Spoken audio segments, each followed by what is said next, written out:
Hello बच्चों, let's read the question.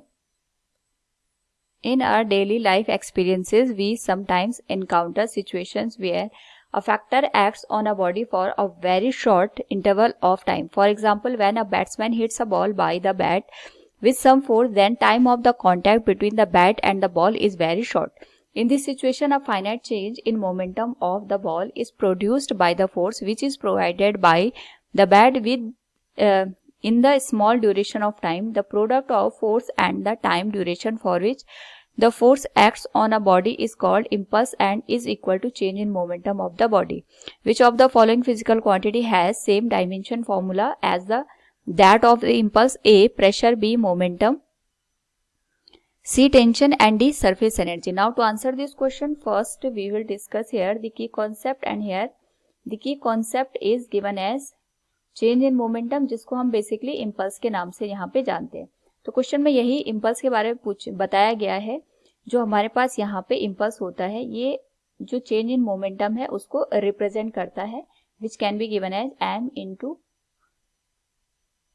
Velocity. और यहाँ पे हमने चेंज का साइन इसलिए लगाया है क्योंकि हमारे पास जब मोमेंटम का चेंज आएगा उस पर्टिकुलर क्वांटिटी को ही हम इम्पल्स का नाम देंगे. तो सबसे पहले क्वेश्चन में ये पूछा गया, which of the following physical quantity has same dimensional formula as that of the impulse. तो इम्पल्स को हम यहाँ पे लिख सकते हैं चेंज इन मोमेंटम, यानी हमारे पास जो मोमेंटम की डायमेंशन होगी वही इम्पल्स की डायमेंशन भी होगी. तो जो हमारे पास इम्पल्स है, अगर मैं इसकी डायमेंशन यहाँ पे रिप्रेजेंट करूं, this will be given as m l t minus 1 के बराबर. क्योंकि हमें पता है चेंज का मतलब हो गया कि हमारे पास जो फाइनल मोमेंटम है उसमें से हम इनिशियल मोमेंटम को सब्ट्रैक्ट करेंगे. और सेम डायमेंशन में जब सेम डायमेंशन सब्ट्रैक्ट या ऐड होती है तो जो डायमेंशन आएगी वो भी सेम रहेगी. तो अगर हम कंपेयर करें गिवन ऑप्शन से, प्रेशर की जो डायमेंशन होती है it is force divided by area, जिसको हम लिख सकते हैं m l minus 1 t minus 2 के बराबर. और मोमेंटम जो है this will be given as m l t minus 1. Tension जो होती है फोर्स की यूनिट के बराबर, डायमेंशन के बराबर होती है m l t minus 2. Surface जो एनर्जी होती है it is force per unit length. और यहाँ पे इसको हम इस तरीके से रिप्रेजेंट कर सकते हैं, this will be given as m l t minus 2 divided by per unit length हमारे पास आ जाएगा m l t minus 2 divided by l. तो हमारे पास वैल्यू बनेगी that will be given as m l nought t minus 2. अगर हम कंपेयर करें तो जो हमारे पास इम्पल्स है उसकी जो डायमेंशन होगी मोमेंटम के बराबर होगी. So we can say option b will be the right one. Second is given as a batsman hits back a ball straight in the direction of bowler without changing its initial speed of 12 meter per second. If the mass of the ball is 0.15 kg, determine the impulse imparted to the ball. Assume linear motion of the ball. Here we have given 4 options. Now to answer this question, first we will discuss here the key concept, and here the key concept is given as impulse, which is given as change in momentum. यहाँ पे हम इसको इस तरीके से भी represent कर सकते हैं mv2 minus mv1. Change in momentum को ये रिप्रेजेंट करता है. यहाँ पे ये एक अपने आप में वेक्टर क्वांटिटी है, ये भी हमें ध्यान रखना है.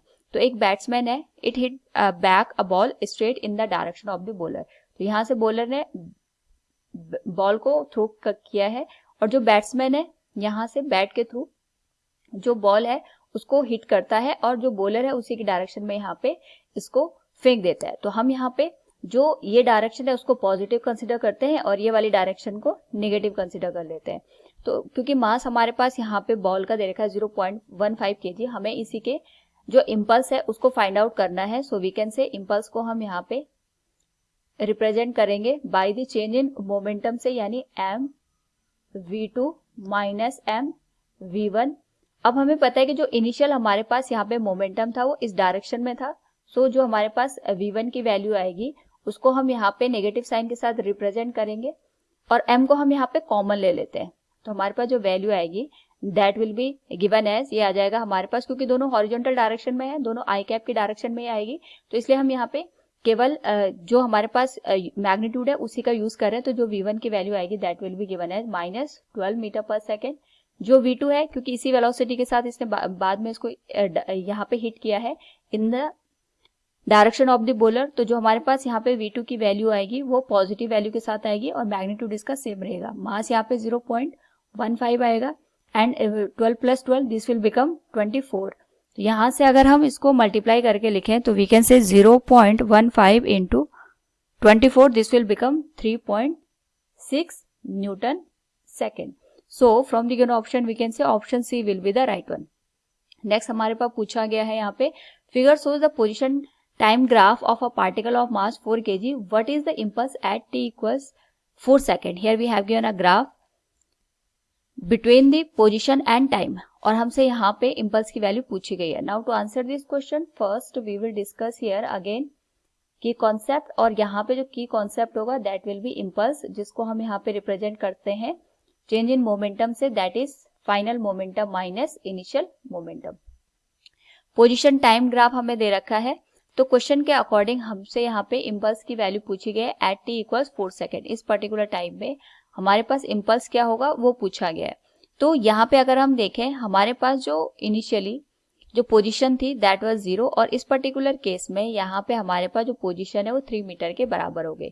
तो सबसे पहले इस पर्टिकुलर केस में हम ये देखेंगे हमारे पास जो वेलोसिटी है वो कितनी निकल के आई है एट t इक्वल्स 4 सेकेंड. और अगर हम वेलोसिटी को यहाँ पे कैलकुलेट करना चाहें, वी नो दैट जो xt ग्राफ होता है, xt ग्राफ में हमारे पास जो स्लोप होता है ग्राफ का वो हमें वेलोसिटी की वैल्यू प्रोवाइड करता है.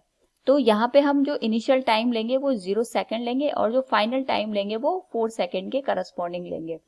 तो यहाँ पे जब t की वैल्यू 0 थी उस पर्टिकुलर केस में, तो वेलोसिटी क्योंकि पोजीशन ही 0 थी तो वेलोसिटी 0 के बराबर हो गई. तो जो इनिशियल मोमेंटम हमारे पास होगा वो 0 के बराबर होगा.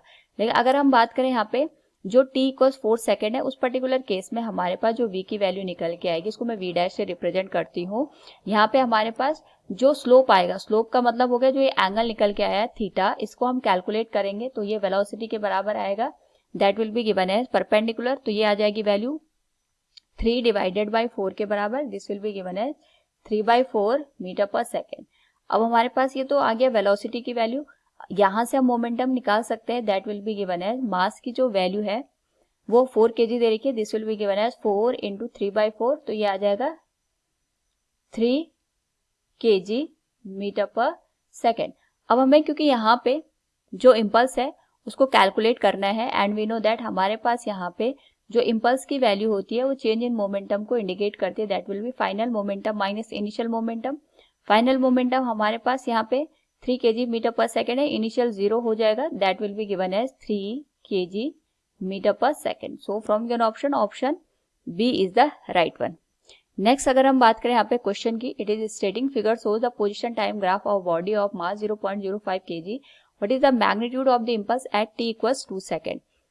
नाउ यहाँ पे सेकंड पार्ट में पूछा गया at 3 kg ball strikes a heavy rigid ball with a speed of 10 meter per second at an angle of 60 degree with normal to the wall. It gets reflected with the same speed and is in contact with the wall for 0.2 second. What is the impulse exerted by the ball on ball?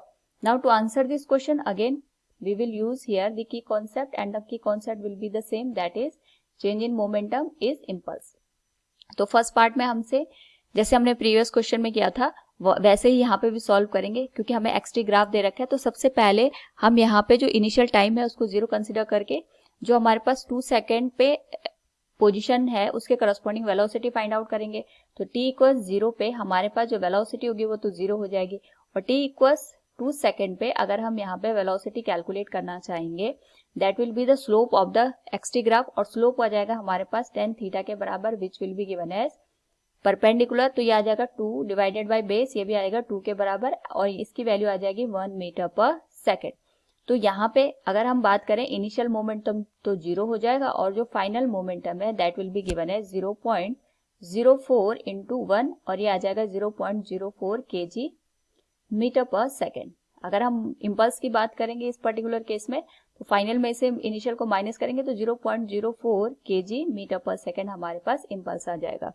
Next यहाँ पे हमसे पूछा गया है a 3 kg ball strikes a heavy rigid ball with a speed of 10 metre per second. ये 10 metre per second के साथ यहाँ पे स्ट्राइक कर रहा है. इस पर्टिकुलर केस में जो एंगल है वो 60 डिग्री का बन रहा है, एंड यहाँ पे टकरा करके ये सेम स्पीड के साथ यानी 10 मीटर पर सेकेंड के साथ ही यहाँ पे इम्पार्ट कर रहा है with a ball for 0.2 second. What is the impulse exerted by the ball on a ball. तो सबसे पहले जो हमारे पास यहाँ पे स्पीड है उसके करस्पॉन्डिंग जो वेलोसिटी आएगी हम उसके यहाँ पे कंपोनेंट फाइंड आउट कर लेते हैं बिफोर एंड आफ्टर. तो यहाँ पे हमारे पास जो इनिशियल मोमेंटम की वैल्यू आएगी, क्योंकि हमें पता है मोमेंटम होता है मास इनटू वेलोसिटी, डायरेक्शन पे वो डिपेंड करता है।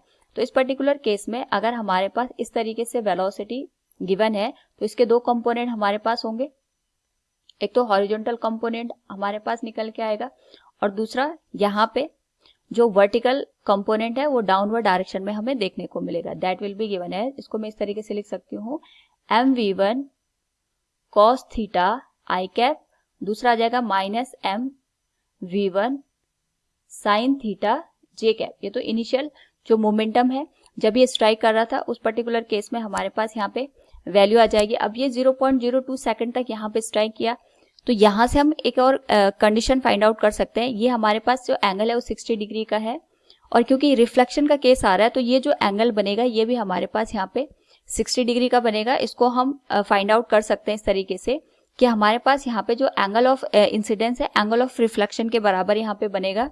दैट विल बी गिवन है, जो हमारे पास यहाँ पे इस पर्टिकुलर केस में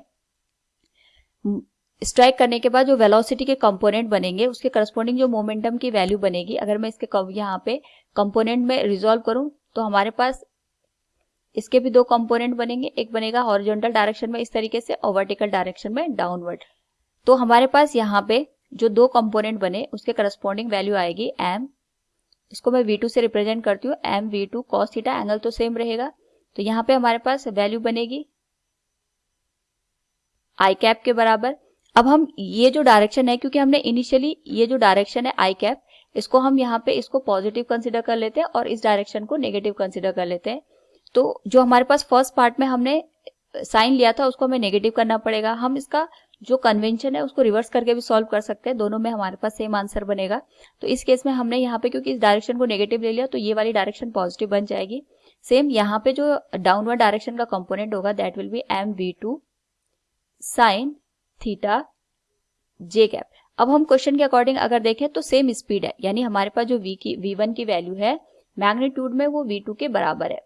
भले एंगल यहाँ पे हमारे पास कंपोनेंट में हमने रिजॉल्व कर दिया हो लेकिन मैग्नीट्यूड में सेम है, यानी mv1 cos थीटा की जो वैल्यू होगी mv2 cos थीटा के बराबर ही आएगी, mv1 sin थीटा की वैल्यू mv2 sin थीटा के बराबर ही आएगी। लेकिन जो डायरेक्शन होगी उसकी वजह से यहाँ पे हमारे पास जो वैल्यू है वो हमें चेंजेस देखने को मिलेंगे।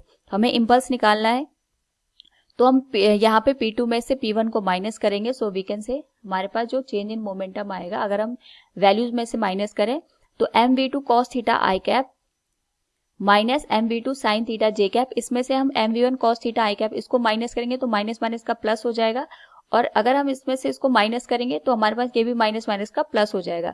तो ओवरऑल अगर हम देखें तो mv1 sign theta j cap और mv2 sine theta j cap, इनके जो साइन है ये एक दूसरे के रिवर्स है और मैग्नीट्यूड में v1 और v2 सेम है, यानी ये वाला जो टर्म है ये हमारे पास कैंसिल हो जाएगा और ओवरऑल जो वैल्यू है that will be given as 2 mv1 और v2 की वैल्यू सेम है तो हम इसको सीधे v1 से रिप्लेस कर देते हैं and this will be given as cos theta.